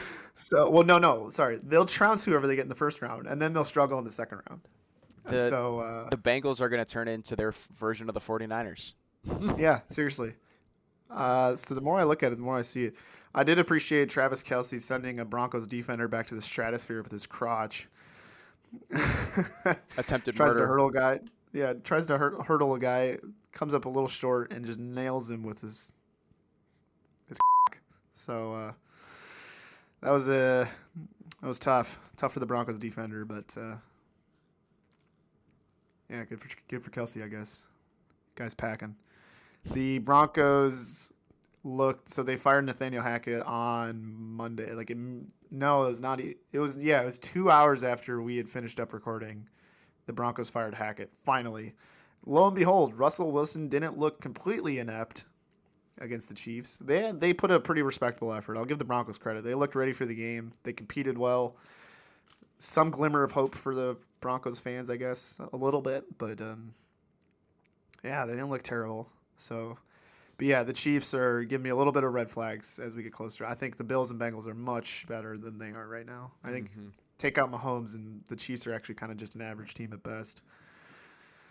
We had our first LA derby in the SoFi. That was fun. It's kind of cool to watch Eckler beast out.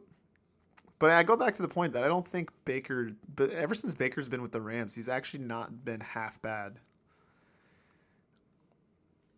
Is that Baker finally getting in a system that's not broken, or is it Sean A little McVay, bit. or is it Sean McVay doing Sean McVay things? I think it's a little bit of Baker finally being in a situation that is not trash. And it's So and to be honest, it's not even as good as it could be in LA. no, no, there's no Cup, there's no Robinson. I mean, this is not the same team as it was last year, No. and he looks like he's making the receivers better around him. So I gotta give him credit. I think he's definitely played himself at least at minimum into a backup role for that team next year. I wouldn't go out and test the waters if I was him because he's just gonna end up right back in some shithole somewhere. Yep. On the flip side, the Chargers look ready for the playoffs. I would not want to play them right away. They look ready to compete. So I just hope they don't choke in the first round because they're looking pretty good. So last game we have to touch on, Bengals and Bills play tonight. So we won't know the outcome of that obviously until after the game. But the Ravens Steelers last night was pretty boring up until about the last 5 minutes, and then lo and behold, when you let Kenny Pickett throw the ball and cook, the guy can do something. But if you just run on first and second down and then throw on third down every series, it's a little boring. Matt Canada is awful. But on the flip side, Ravens seem intent on wasting this deep talent pool they have on defense, which is criminal. And they're going to mess around and get bounced in the first round if they're not careful here. And it's crazy that there's a world they still win the division.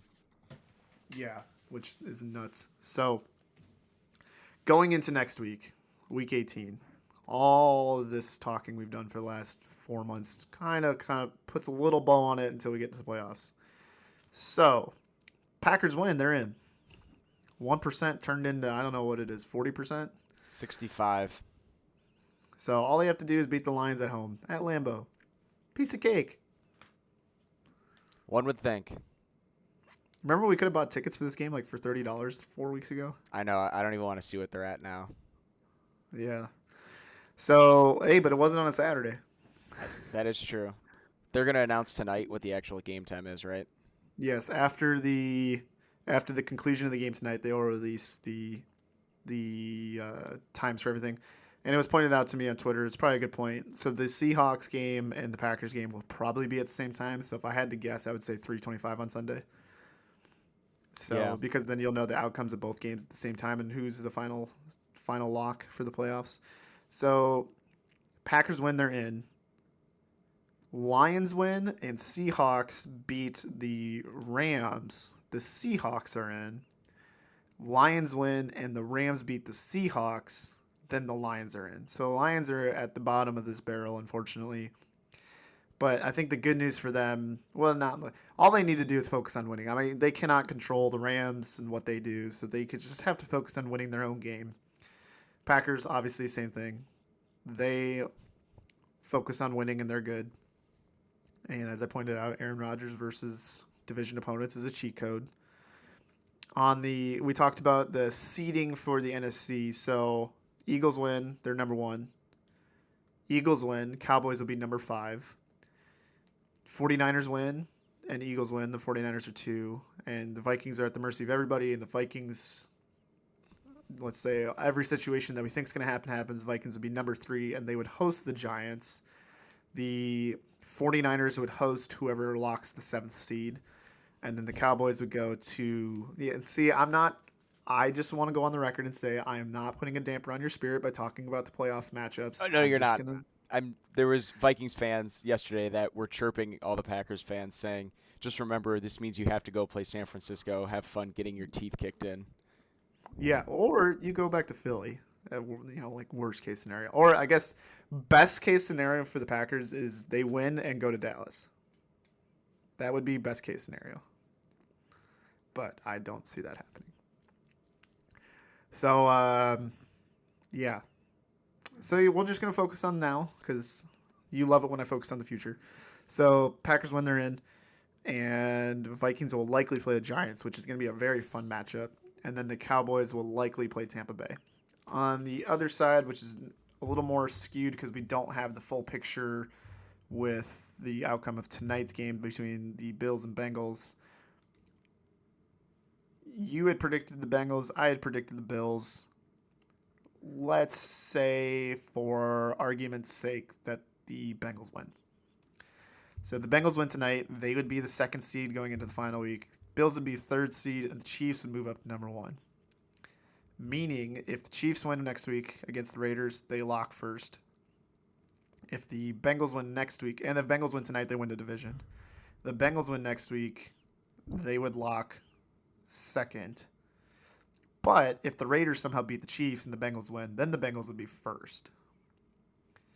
If the Chiefs and Bengals lose next week, no matter what happens tonight, if the Bills win next week, they would be number one. Jacksonville needs to win to be number 4, and then currently as it sits, Baltimore's 5, LA's 6, and Miami's 7. But if the Patriots win next week, even if the Dolphins win, the Patriots move to 7. So the whole of Miami's season is in New England's hand going to Buffalo. So Buffalo holds their own destiny. Mm-hmm. If the Jets win and the Bills win and the Steelers beat the Browns, then the Steelers are in. And so the Steelers still have a shot at this, which is insane. And then it would be Steelers versus Chiefs or Bills or Bengals, which just doesn't sound very fun for anybody. No, not even a little bit. I'd rather watch Tyreek and Waddle in the playoffs, to be honest, than the Steelers. So a lot to play for. So before we put on a bow on a couple of these final stories, what do you think is going to happen? At least, well, let's just focus on the Packers. What do you think? What do you think? I'm pretty sure you think the Packers are going to win. If I was a betting man, which I am, I would put my money on the Packers money line. I have no idea what the spread's going to be, but this Lions team is frisky. They continue to be just a thorn in people's sides in most cases. They took Buffalo to the wire. They beat Minnesota. I think it'll be a close game. I thought this week was going to be a close game, though, and I was clearly proven very, very wrong. But with my heart and head, I think Green Bay wins. Yeah, I would tend to agree with that, but I think the Lions will put up a fight. Because the Lions are going to pull out all the stops, too. This is obviously. Go for it on every fourth down. Yes, like fake punts, everything's coming out, I think. Yeah, so that'll be fun. And when you talk about money lines, the Vikings open as 1-point favorites against the Bears next week. That's insane. What's their point differential now? -19? I thought it was like -40. I think it's -19. It would be -40 if it wasn't for the garbage time touchdowns yesterday. Yeah, neither here nor there. But yeah, the fact that the division-winning Vikings, who have something to play for next week, are only 1-point favorites against a team currently with the second overall pick in the draft is laughable. So Vikings are 0-2 on road division games though this year. So and they were what, 3.5-point underdogs both times? Yeah, something like that. So insane. I think the Vikings will be just fine this week though. The Bears are pretty lifeless at the moment. What's the weather forecast for Chicago on Sunday? I don't know. It's a good question. Probably 20s. Their boots. It's been all right. It's been warm as of late. 35. They'll be fine. So, Titans Stadium has been approved for funding, I believe. It's weird. $200 million of that. So it's a $2.1 billion stadium. I don't know if you've seen mock-ups of it. It looks pretty sick. The owners of the NFL and the NFL itself are ponying up $200 million for this effort. The state legislator is paying $500 million of it, and the Metro Nashville leaders would issue revenue bonds for the remaining $760 million. The Titans themselves would pay $840 million. I think Nashville's pretty cool. You've been to Nashville. I think Nashville's pretty cool, and it's like one of those cities that's definitely on the rise. So I'm pretty happy that they. I think the current stadium is probably one of the worst in football. So I think getting a new stadium and having another cool venue in the NFL would be cool. We're like slowly but surely getting to the point where there's going to be like no such thing as a bad stadium in the NFL anymore. Except for FedEx Field. Well, yeah, whenever they decide to do something. Hopefully the new owner gets going on that. But yeah, the like Soldier Field's not going to be a thing in 4 or 5 years in the NFL. Titans will have a new stadium. Hopefully the Commanders have a new stadium. Bills will have a new stadium. Who does that leave? Jacksonville? And I'm sure they're not far behind. Yeah, that would be the list of bad stadiums would be running out. At some point, I think Arrowhead's super cool, but the Chiefs will need to do like a mass renovation on it at some point. So is this Ford yeah, Field kind of okay. sucks, I guess. Two final things before I get to my Mouthguard award. Sean Payton back to the Saints. Is that a story? That is a hot rumor going around. Sean Payton apparently wants to dabble back into coaching. Denver is apparently in pursuit. I don't know if I'd go to that situation if I was him. I also don't No. think Russell Wilson would be good in his system. And then, yeah, apparently the Saints are trying to pursue to get him to come back, which would be interesting. Wow, look at It'd be that. great because we get to watch Vikings fans melt again. That's that's something. Yeah, and then two retirements this week. Haha, Clinton Dix signed a one-day contract to be a Packer and retire. The famous Chicago Bear, haha, Clinton Dix. Best name in NFL history. Do you want to tell the folks what you just showed me on your camera? Yeah, I do. I do. So I in 2018 decided to purchase a haha Clinton Dix You jersey bought for that with actual money. yeah for some reason. Don't know why. It's because I always like That's defensive the. players, and I like Is that like the? obscure. I like obscure defensive players, and it just seemed like the Is right that the time. 37 throwback? Yeah, it is. So this is Um, the blue and yellow ones for those who have a tough time picturing that at home. This is their yeah. blue and yellow jerseys that they wear once every like 3 years.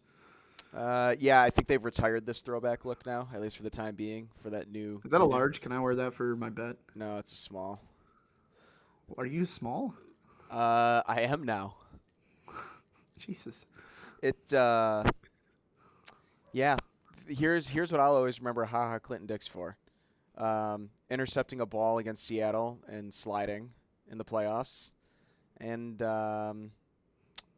just looking like a goof trying to help on run support. It's sad. It's kind of sad though, because a lot of these, like when I first started getting into college football, like a lot of those players are now retiring, and it's kind of sad. But dude, he was an animal at Alabama. Yeah, like that's when I really started to hone in on college football was when he was making plays, and Vernon Lundquist was always saying, "Ha ha, Clinton Dix back to receive the punt." So Just all shade and jokes aside, he was a super. He was good for, he was good. We re-signed him, so clearly he was good. He wasn't great, which is again why he ended up on a different team. But as far as kind of an asset to the community, he was very involved and very supportive of his community back home as well as the community in Green Bay. Did a lot of work with underserved communities. When a lot of like the police injustice stuff was kind of like coming up big during all the kneeling during the anthem and stuff, he actually went back to school to get a degree in criminal justice because he said he wanted to view the world through their lens before making any assumptions about how law enforcement was acting. So, for as like much as people laugh at his name and maybe he got a bad rep towards the end of his career, he was an awesome guy. So, as far as like being a representative of Green Bay, it's pretty cool that he was able to retire a Packer. But I think that also means he'll probably have a more involved retirement with the franchise than if he were to retire as a different player. And I'm sure there is some personal gain involved in that. maybe, but good for him. He earned it. He had a good career. And then future Hall of Famer J.J. Watt announced that he is retiring at the end of the season. So he played at Atlanta yesterday, and then now they play the 49ers, and then it's curtains for him. former Wisconsin Badger, for sure, first ballot Hall of Famer. I mean, his glory years in Houston were insane. It's if you look at his highlight tapes from those years, he was almost unstoppable. So, wish him the best in retirement. He's earned it, and he'll go down as one of the all-time greats for sure.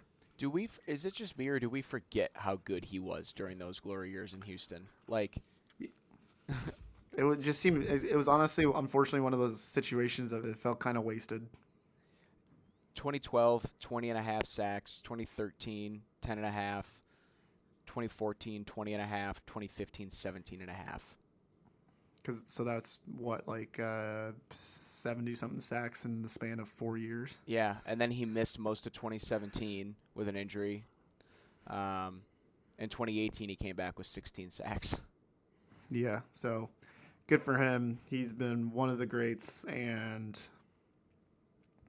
yeah, I mean, at a certain point, everybody has their day where they have to retire, but just feel like a bummer. He's a genuinely good person too, off the field and as an ambassador of the sport. So he will definitely be missed for sure. It kind of sucks that his last year was such a shitty operation in Arizona, but he'll be missed. Would you say best pass rusher of his generation? No. Currently, the best pass rusher. Well, what do you define as his generation? Like, what's the cutoff? I would say probably his Houston days. I mean, if we're talking about anybody that was active during his Houston days, it's Myles Garrett or Aaron Donald. But that's me. You think as a pure pass rusher, Aaron Donald's better? And maybe not a pass rusher, as a game wrecker. Yeah, game wrecker. I'd give you Aaron Donald. If we're talking pass rusher, and it's sad. I think T.J. Watt could be just as good as J.J. one day, but I would still say Myles Garrett is probably one of the best players I've ever seen at his position. So, but again, that's no disrespect to J.J. Well, it's another one where it's kind of a wasted. You hate to say it, wasted situation. Don't worry, they got their quarterback situation figured out for the next 5 years, so it's all good. I would get out of there ASAP if I was Myles. Go somewhere else. I would go to like Dallas or something. So, yeah. But wish him well. All right, ready for my Mouthguard award? I think you're going to get a crack out of this. I don't think I'm. If you were not really on your phone yesterday, I'm not sure you saw this. Hit me. So, straight out of LSU. When we lost to Georgia, it came out a couple of days later that Kayshon Boutte, who is our number 7 this year, which is a status symbol for LSU, and our receiver who balled out his first 2 years at LSU, kind of had an off year this year, but still was productive, projected to go in the first round, announced that he's coming back to the university for next year to play his senior season, which shocked a lot of people, including myself. I'm like, why would you pass on millions of dollars with your first round label to come back to a team where you weren't as productive as you used to be? And it could be down to Brian Kelly, quarterback, whatever. So the fact that he announced that was shocking. 5 days ago, he comes onto Twitter and says, JK, I'm going to the draft. And I'm like, well, that's pretty par for the course, to be honest. Not really surprised there. Turns out there might have been more factors that led into that situation than we had originally thought. So I'm going to list off 5 people here. This is from a screenshot of a message from someone to another person who had access to LSU board information. So this is unverified. I cannot verify if this is truth or false or just some joke on the internet, but I'm going to take it with a partial grain of salt, but I also feel like there's some merit to it based on the details they share. So I'm going to list off 5 names here for you. Kayshon Boutte, receiver at LSU. Destiny Wilson, the on-campus recruiting coordinator for LSU. Cortez Hankton, wide receivers coach for LSU. J.R. Belton, director of recruiting. And Corey Phillips, associate director of player personnel. When they were in Atlanta for the SEC championship game, apparently these 5 individuals arranged for a sex party, and all the participants got caught. Because of this, and because there was some sort of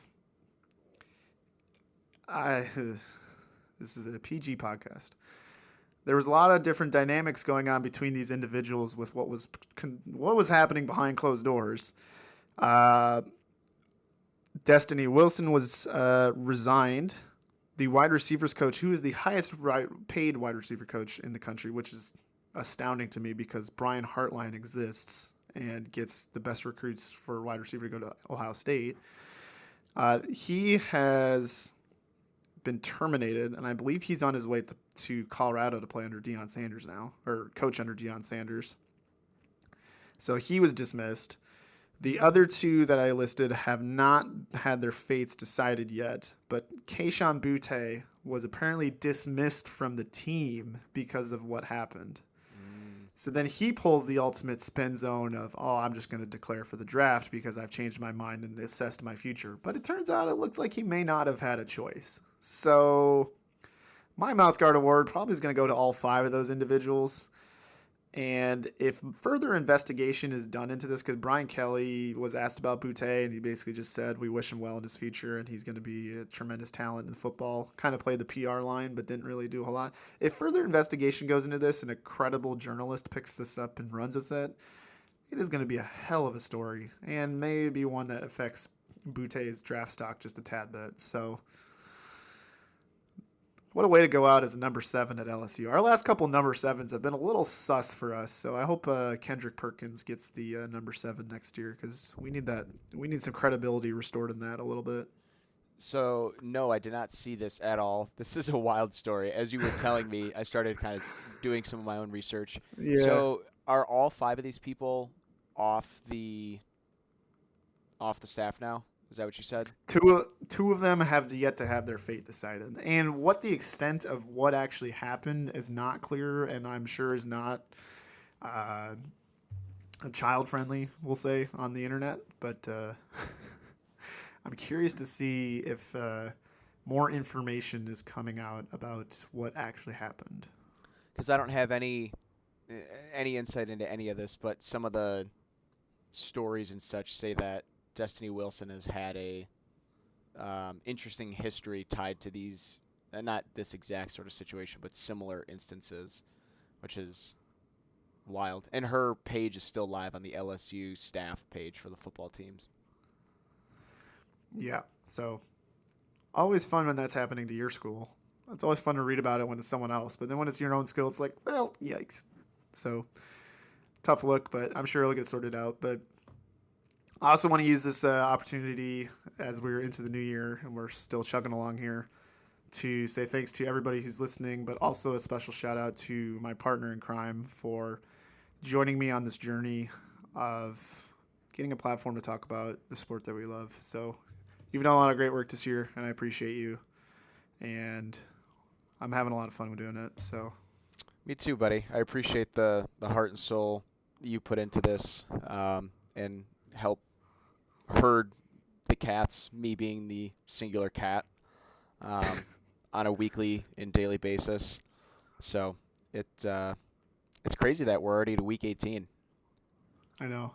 We're almost through our first full season, and then it's gonna be weird. We're gonna have like an off season where it's gonna be kind of like nice because it's gonna quiet down for a bit, and then we got the draft to look forward to and things like that. But there's gonna be a couple of weeks where we're just gonna like oh, we got nothing to talk about this week or whatever. So 2 notes before we sign off. One, I know you are a keeper of records. Did you see that Mercedes Lewis now has the 3rd most starts or games played for tight ends? I know he is somewhere in the range of 50th all time in starts, regardless of position. So it's crazy at the tight end position. Jason Witten has 271, Tony Gonzalez has 270, and then Mercedes Lewis has 250. And what's even crazier about that is then Antonio Gates comes in at 4th with 236. But it's crazy the statistical receiving difference between him and those other 3 tight ends because he's been such a blocking tight end his entire career. So just to put it in perspective, he has 730 targets. Tony Gonzalez has 1,800 targets. He's got over 1,000 more targets than Mercedes Lewis in only 20 more games. Antonio Gates has twice as many targets, and he has 4 times as many touchdowns. It's just hilarious that this guy has just been a dog being a blocking tight end for 250 games now. And I just think it's really cool, regardless if he's a Packer or not. It's a funny story. Is there any metrics there on back-breaking playoff fumbles? There is. Yeah, Jason Witten leads the group. Fun fact, Tony Gonzalez has 2 rushing attempts in his NFL career. Attaboy. All right, what was your other point? My other point is it's not New Year's Day, but it's New Year's Day Bowl Day, if that makes sense. So it's the Rose Bowl today and some of the other New Year's Day LSU bowls. What I know they don't mean as much as they used to with the college football playoff, but the Rose Bowl is still the highlight of bowl season for me, even above and beyond the playoffs, just from what it kind of represents for college football and the whole thing around it. I actually got to go back in 2011, and that was a pretty cool experience. So my question is, why is Utah's in that game? Never mind. Yeah. Okay. Yeah, it's Utah. USC gets Tulane. Yeah, they're in the Cotton Bowl, right? Which is wild. And then it's Penn State, Utah in the Rose Bowl. Is this Sean Clifford's last game? Can I finally get him out of my brain for the rest of ever? Well, that's what I was initially going to say, is how many points is USC going to win by, and is it Sean Clifford's last game? Watch Tulane win. Oh, my God. Vegas would burn. Yeah, I'm rooting for Utah because Big Ten did not have their best weekend, so let's keep it going. And then, I'd be an idiot to say not USC, which is weird. We're going to do after today, I'll do a recap of where we were with our predictions, because so if the Bills win tonight, we tied this week, and if the Bengals win, then you +2'd me again. And then I think I wiped you with the college football predictions. Yeah, you definitely did. So at least I can hold on to that moral victory for the year, because I'm not going to win I'm not going to win the NFL predictions, unfortunately. So I guess a good way to sign us off. You want to hear this quote from Justin Jefferson before we sign off? Hit me. Justin Jefferson on Jair doing the gritty. I thought that was a taunting call. It is what it is. He does stuff like that to try to get in my head. Even from his comment leading into the game, it's just talk, trying to give himself that booster and confidence to guard me. Well, unfortunately, it worked. So, did we talk about him hitting, or obviously it wasn't intentional, but just taking his helmet off in a moment of frustration and hitting the ref? I was kind of shocked that a ref of props to the ref, right? He wasn't trying to do that. It was just the ref was just happened to be next to him. A ref of a more hot-headed and tyranny, whatever. A ref with a bigger ego would have just ejected him, but he wasn't trying to hit the ref. Obviously, it just happened. Yeah. But I've seen people get ejected for far less. Still haunts me the Bears Steelers game last year when Marsh grazed the ref on a celebration, and that bastard threw his flag. Yep. Cost us the game. Yep. So I personally was kind of shocked that he didn't get ejected, but that's just because I know how refs can be. Some of the refs can be. Yeah. So that was a good final thought to send me off into the new year with happiness and hope, and only to get crushed 7 to 14 days from now. Yes, we will get all of our playoff predictions on the books next week. So everybody, thanks for listening. We hope you enjoy the final week of football before we roll into playoffs, and we appreciate all your support this year.